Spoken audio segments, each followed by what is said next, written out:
Hey guys, tonight we begin with the deliciously questionable world of ancient Roman street food.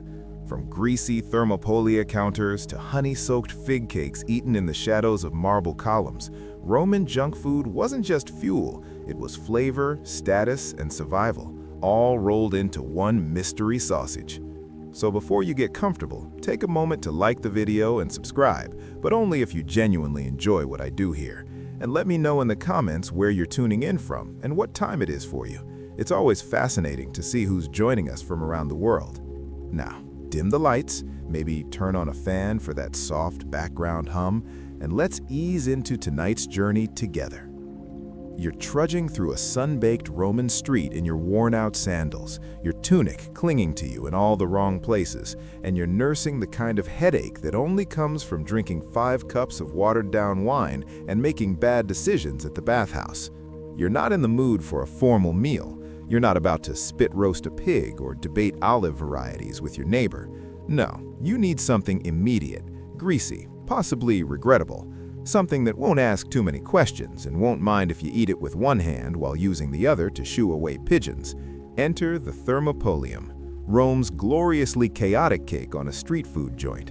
Think ancient Taco Bell, but with more marble counters and slightly fewer food regulations. The layout is deceptively simple. Stone counters with garum, the Roman fermented fish sauce that was somehow both seasoning and social experiment. Cleanliness? Let's not ask. The chef is wearing the same tunic he slept in, and the spoon he's using has seen at least 2 civil wars. But the food is hot, it's salty, and it's got enough calories to get you through another afternoon of not dying in a crowd. Thermopolia were everywhere, especially in Pompeii, where nearly every block had one. Workers, students, wandering poets, and very confused. You need a snack, not a meal, just something to chew while pretending to listen to a public orator rant about wheat subsidies. Enter roasted chickpeas, or as they were known in the Roman streets, Caesar Arietinum, which sounds fancy but really translates to rocks pretending to be food. Vendors sold them in clay bowls or little cloth pouches, shouting over each other in a glorious symphony of salesmanship. Hot chickpeas, crunchy chickpeas, chickpeas that may or may not chip your molars. They were roasted over open coals until they had the consistency of a Rally X head during a gladiator match. There wasn't a lot of variety, no chili lime flavor, no hummus dip, just a bowl of rock-hard legumes dusted with salt and occasionally served warm, which was somehow considered a luxury. Of course, the Romans swore they were healthy. Chickpeas were said to promote virility, digestion, and deep thoughts, which sounds suspiciously like something a chickpea vendor made up, but hey, if it helped move product, why not? Every now and then you'd get a soft one, a little chewy, a little mealy, and for a brief moment you'd think, this isn't bad. Then you'd bite the next one and remember that Roman dentistry was still about 1,000 years away from solving this problem. Still, for a handful of coins, you got a snack that traveled well, lasted forever, and gave you something to do with your mouth during long political speeches. And in Rome, that was worth every cracked tooth. Now your stomach's asking for something different. Maybe sweet, maybe soft, maybe less existentially menacing. Committed a crime against moderation. They were sweet, savory, and structurally unstable. Bite into one too fast, and hot cheese would launch in the opposite direction. The honey would glue your fingers together, ensuring the rest of your day involved bees, dogs, or awkward hand gestures at passing senators. But make no mistake, globally were a hit. The recipe appears in Apicius, the closest thing the Romans had to a cookbook, and they were considered a treat suitable for dinner parties, temple festivals, and impressing anyone you were trying to seduce through sugar. The texture. Think outside crispy, inside molten cheese lava. Taste? Somewhere between dessert and what if cheesecake was aggressive. The Romans didn't believe in restraint when it came to honey, and these things were practically candied cannonballs. And while they weren't exactly street food for the masses, frying cheese in oil required some resources, they did make appearances at more upscale gatherings. Imagine a toga party ending with guests groaning happily, their tunics stained with cheese grease and bees hovering like tiny weighers. One bite could transport you to culinary heaven or send you running to the nearest public fountain for a finger rinse. There was no in-between. So yes, while we moderns have donuts, churros, and fried Oreos, the Romans had globally, and in a way, they beat us to the punch. Deep frying dairy and covering it in sugar wasn't an innovation, it was a revival. You just had to survive the stickiness. You now crave something a bit more refined, less dripping, more dignified, maybe even elegant. Enter the Roman answer to gourmet dessert: dates stuffed with nuts. Known as dahlia domestica in recipes from Apicius, these little bundles were deceptively simple.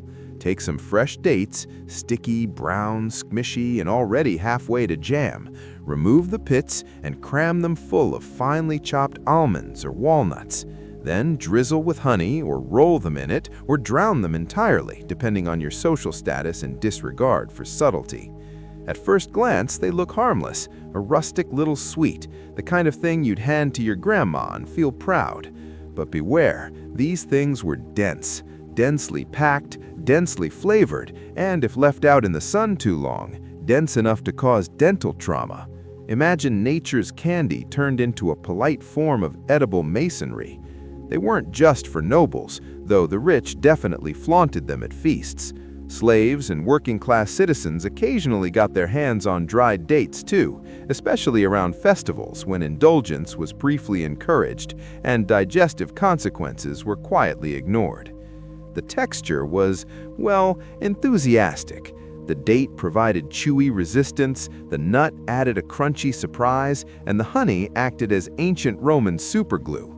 Eating one often required commitment and privacy. They stuck to your teeth, your hands, your toga, and occasionally your personal relationships if you took the last one. Nutrition-wise, surprisingly solid. Dates were high in sugar and energy, nuts gave a protein boost, and honey, known world, this was one of its most beloved desserts. Sticky, satisfying, and potentially dangerous. Let's take a sharp turn into the slightly unhinged, because if there's one Roman snack that still raises eyebrows today, it's this one: stuffed dormice. Yes, small, fuzzy rodents with big eyes and an unfortunate tendency to end up on elite Roman dinner plates. Think of it as the original tension between awe and Now, to be fair, not everyone was out here eating glorified pet hamsters. This was primarily a rich people thing. Ordinary folks stuck with lentils and boiled onions. But if you were part of the Roman upper crust, the toga-wearing, poetry-quoting, villa-owning kind, you absolutely served dormice to guests, not out of necessity, but because, well, status. The dormice were fattened in little terracotta jars called glaria, which is basically a mouse-sized gym with no exit. The goal was to make them nice and plump before stuffing them with minced pork, herbs, and nuts. Then they were either roasted, dipped in honey, or both, because why just cross one culinary line when you can sprint past several? Guests would pick them up delicately, as if pretending not to notice the tail still attached. The flavor was described as nutty, but you can bet that's the kind of thing people say to sound cultured. Realistically, it probably tasted like greasy mouse and bad decisions. And the thing is, they weren't even illegal. In fact, dormice farming was regulated. That's how widespread this practice was. The Romans ate the rodents whole, tip to tail, meany-tiny bones and all. It was finger food with flair, and in a culture where eating flamingo tongues wasn't even the weirdest part of the menu, a crispy honey-glazed dormouse was practically tame. Naturally, you deserve something comforting, something golden, something that doesn't look back at you. Enter the honey cake, or as the Romans knew it, libum. Now, to be clear, these weren't your modern soft, fluffy sponge cakes. No one was Instagramming slices of these.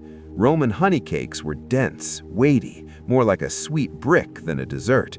And they came in all shapes and levels of chewiness, ranging from pleasantly spongy to requires a dagger. The classic libum recipe, cheese, flour, and egg mixed into a thick dough, shaped into a tidy little loaf and baked on a leaf. Because if you're not baking on foliage, are you even Roman? Once baked, they were drenched in honey, not drizzled, not glazed, drenched. the kind of soak that ruins tunics and friendships when there's only one slice left. Honey was liquid gold in Rome. Layers baked in. Poorer families might use barley or rye, skip the cheese, and use a splash of diluted honey, a cake in technicality only. The rich, of course, added nuts, spices, and enough honey to drown a centurion. But here's the kicker. They were beloved. The kind of thing people remembered from childhood, fought over at banquets, and hoarded like bees in togas.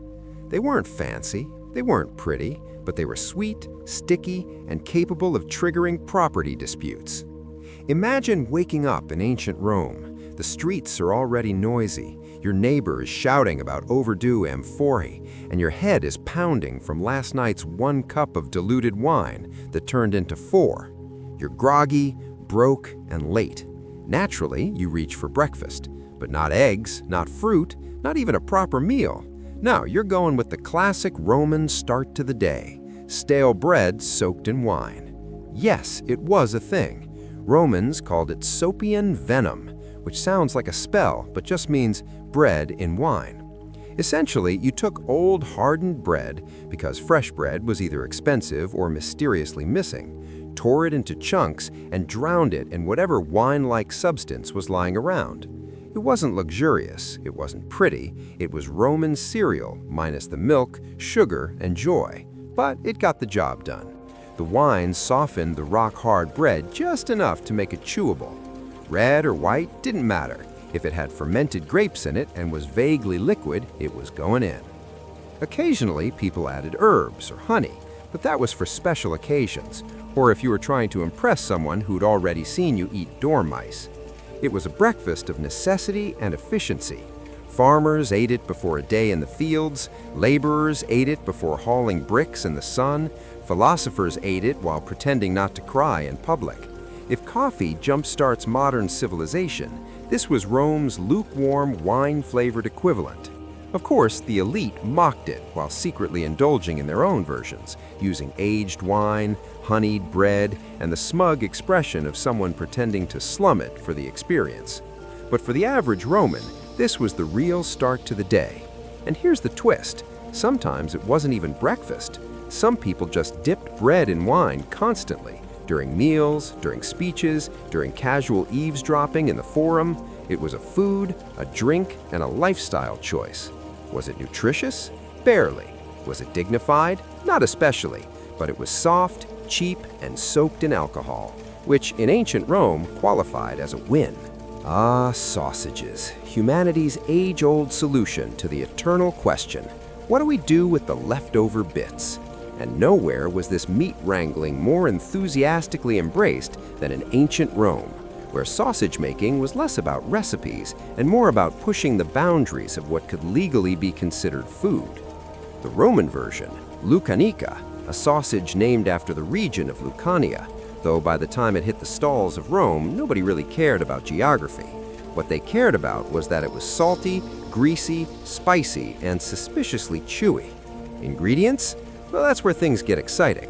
Lucanica was often a delightful mystery of pork trimmings, liver, lungs, heart, and possibly things best left undocumented.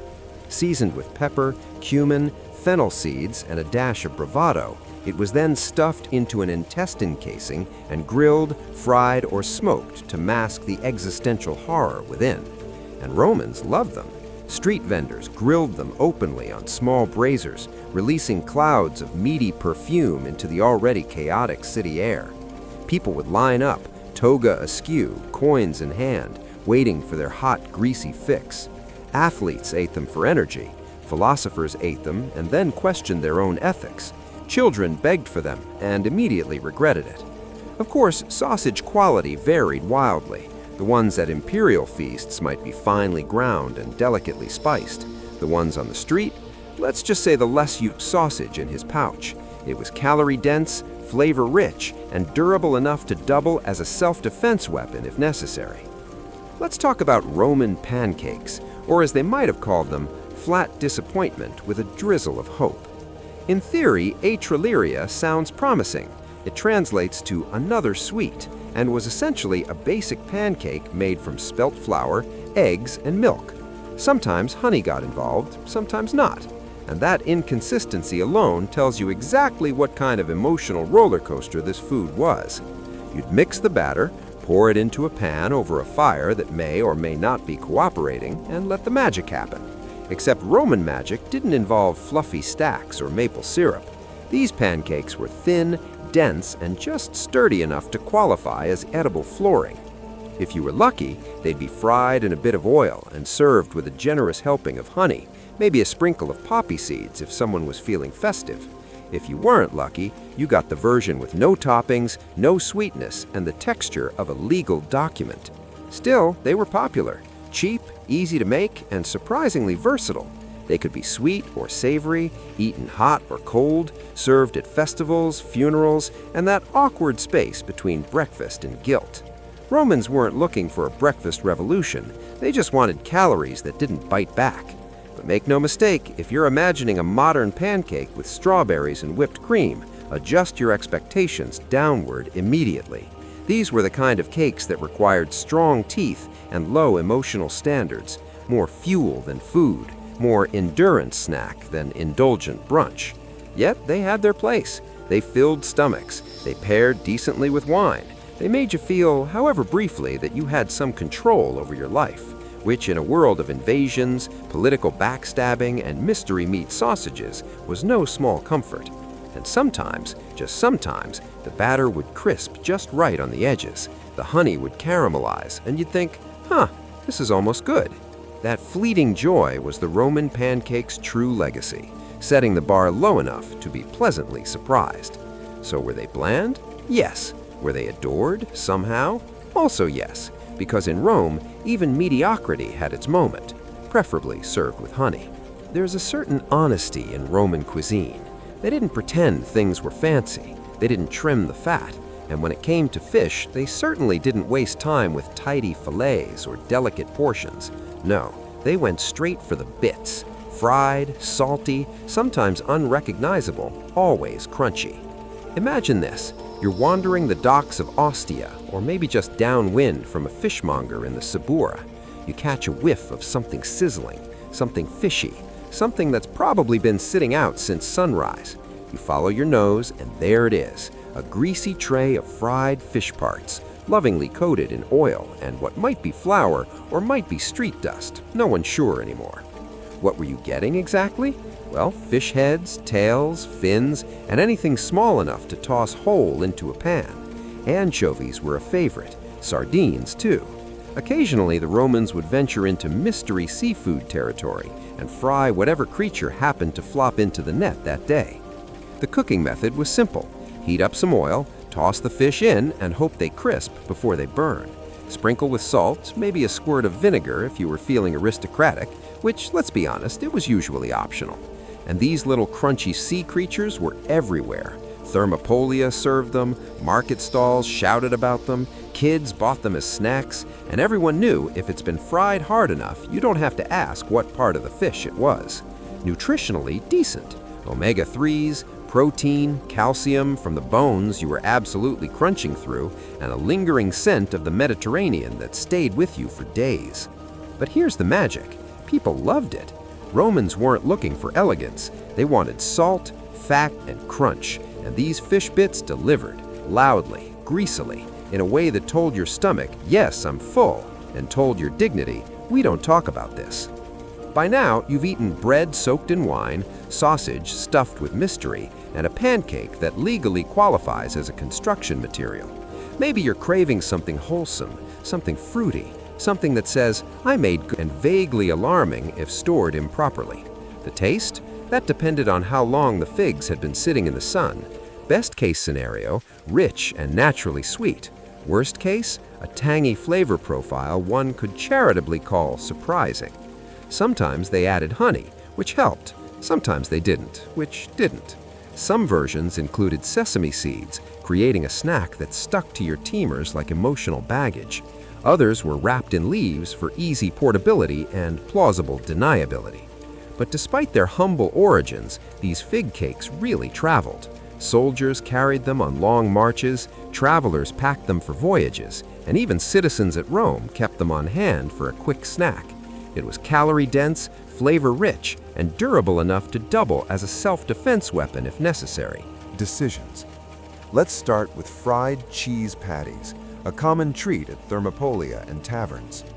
These were made by mashing soft cheese, likely a ricotta-like curd, mixing it with flour or semolina, forming little discs and frying them in oil until golden. Sounds tasty, right? It was, but only if eaten hot. Let them cool for 5 minutes and you were suddenly gnawing on something with the texture of an old sandal. Some were sweetened with honey, others had herbs and were aggressively savory. Occasionally, someone would throw in nuts or dried fruits, which in theory sounded inventive, but often ended up tasting like someone accidentally dropped trail mix into a grilled cheese. Now, if you were particularly unlucky, you might encounter aged Roman cheese. This wasn't your delicate French brie or polite cheddar. No, this was hard, pungent, and frequently described as fragrant, which is ancient cook for don't inhale too deeply. Some versions were aged until they were more salt than cheese. Others were stored in baskets, left out in the sun, were the mozzarella sticks of the ancient world, just without mozzarella or sticks. Some civilizations have ketchup, others have hot sauce.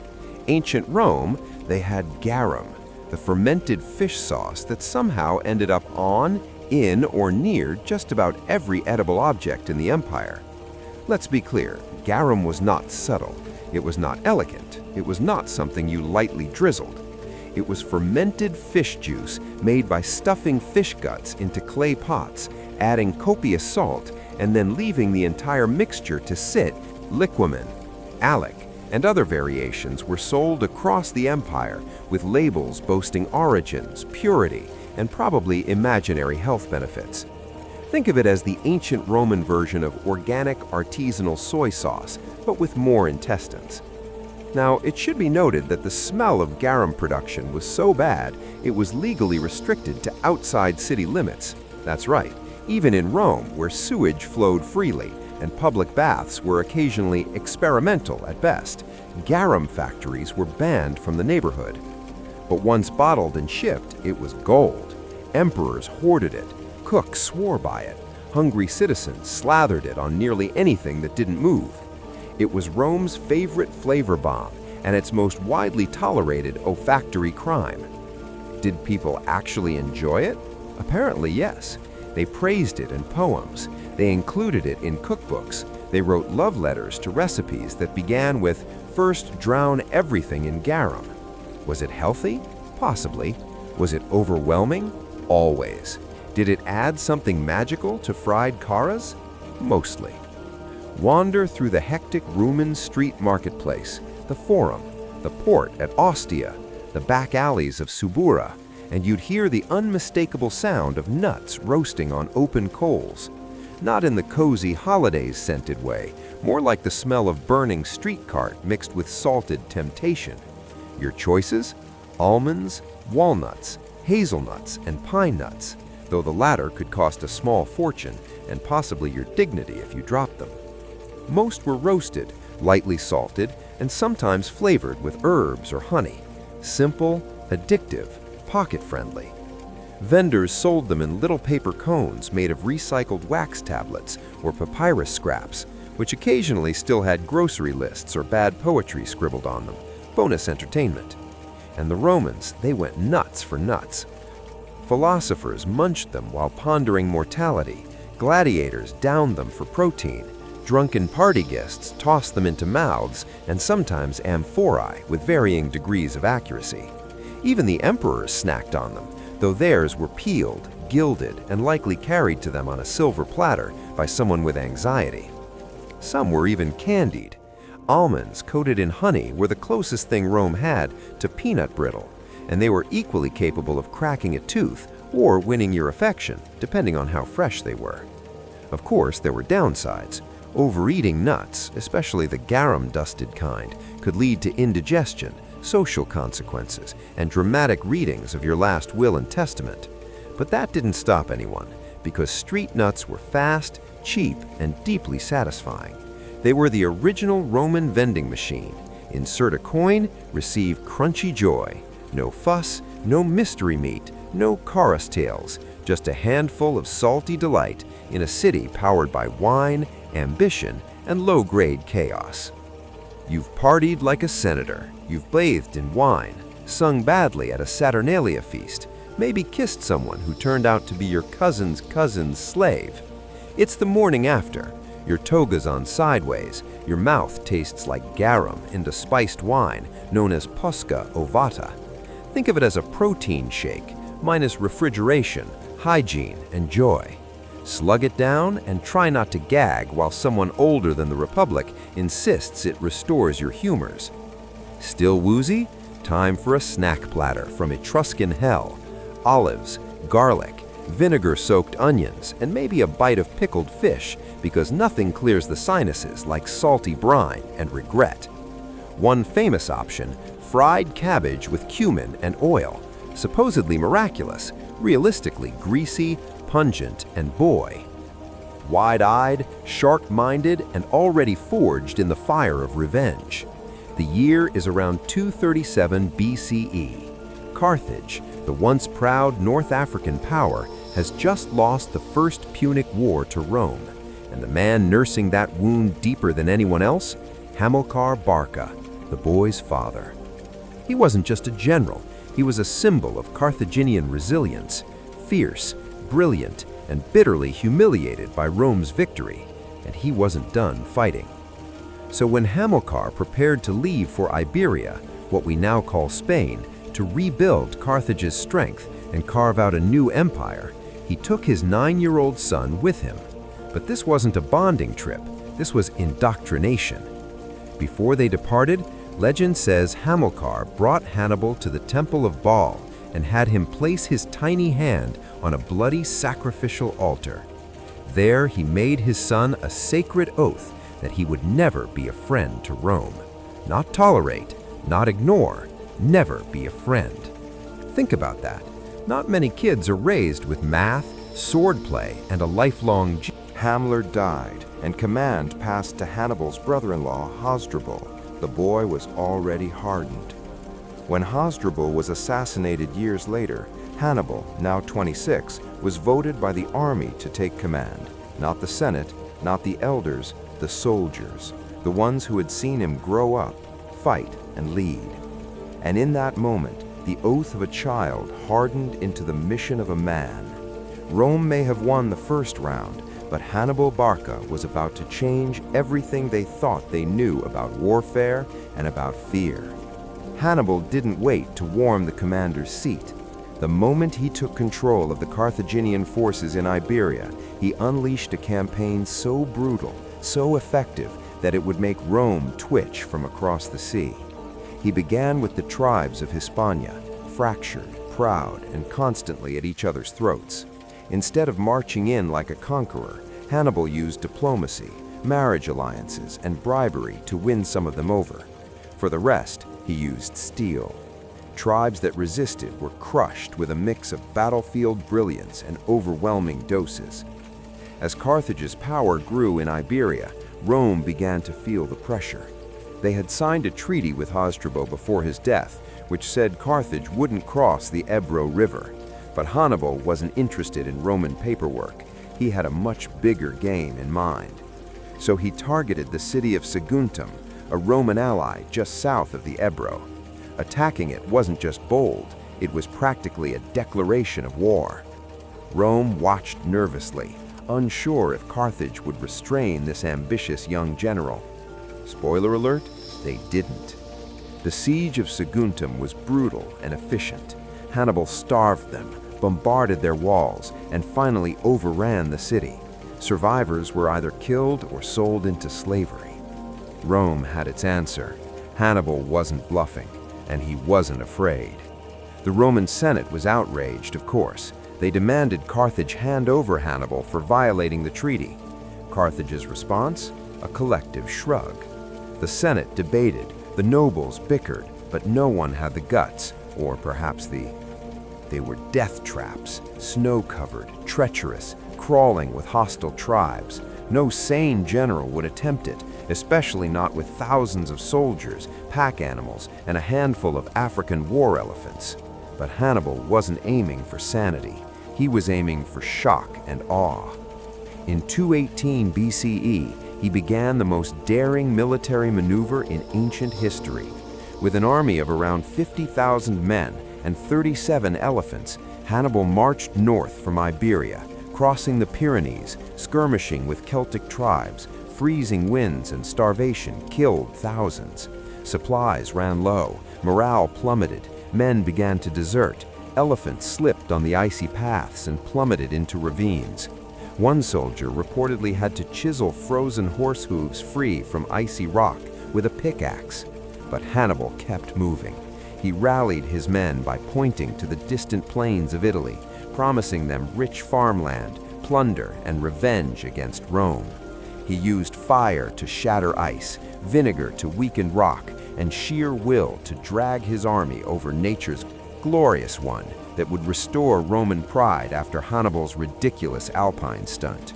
But Hannibal had already chosen his battlefield, and it wasn't going to be glorious for anyone in a red cloak.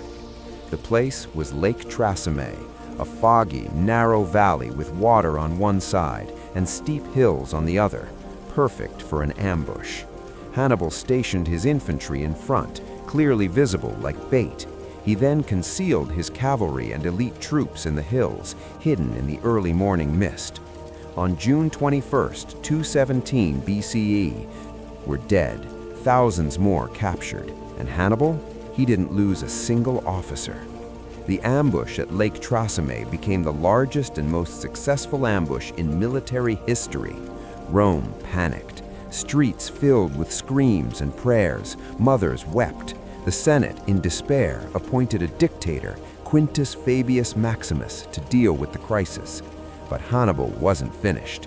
He had invaded their land, annihilated their legions, and now he roamed Italy like a ghost, impossible to catch, devastating everything in his path. Yet even after this disaster, Rome refused to negotiate. That was fine with Hannibal. He didn't want peace. He wanted to humiliate them in the one place they thought themselves invincible, on the battlefield, at the heart of their empire, and his deadliest masterpiece was still to come. If Lake Trasimene was Hannibal's masterpiece of ambush, then Cannae was his symphony of annihilation. By 216 BCE, Rome was done playing cautious. No more waiting, no more defensive strategies. They massed the largest army they had ever fielded, around 80,000 men, under the command of consuls Lucius Aemilius Pallas and Gaius Terentius Varro, twice the size of Hannibal's army. They weren't planning to outwit him, they were planning to crush him with sheer force. Hannibal knew it, and he smiled. He chose the battlefield, a wide plain near the town of Cannae in southern Italy, perfect for cavalry movement and maneuvering. Then he arranged his troops in a deceptively simple formation. His weakest infantry, mostly Gauls and Spaniards, formed a shallow crescent at the center. His stronger African infantry waited on the flanks. His cavalry, his real hammer, flanked even wider on both sides. The trap was set. On June 2nd, 216 BCE, the Romans advanced in a dense, powerful column, eager to punch straight through Hannibal's center, and they did. At first, Hannibal's crescent began to bend inward under pressure, retreating but not breaking. The Roman infantry surged forward, deeper and deeper into the trap, thinking victory was near. That's when the jaws snapped shut. Hannibal's African infantry on the flanks wheeled inward, enveloping the Romans from both sides. His cavalry, having already routed the Roman horsemen, circled back and attacked from the rear. Now the Romans were surrounded completely. No retreat, no breathing room, just chaos and blood. In the blazing August heat, men suffocated in the crush of bodies. Swords couldn't swing, panic set in, and Hannibal's men systematically slaughtered them, cutting them down in one of the most lopsided massacres in military history. An estimated 50,000 to 70,000 Romans died in a single day, more than the entire population of many ancient cities. It was the worst defeat Rome had ever suffered and remains one of the deadliest battles of all time. And Hannibal, he didn't march on Rome, not because he couldn't, but because he knew Rome would not fall easily.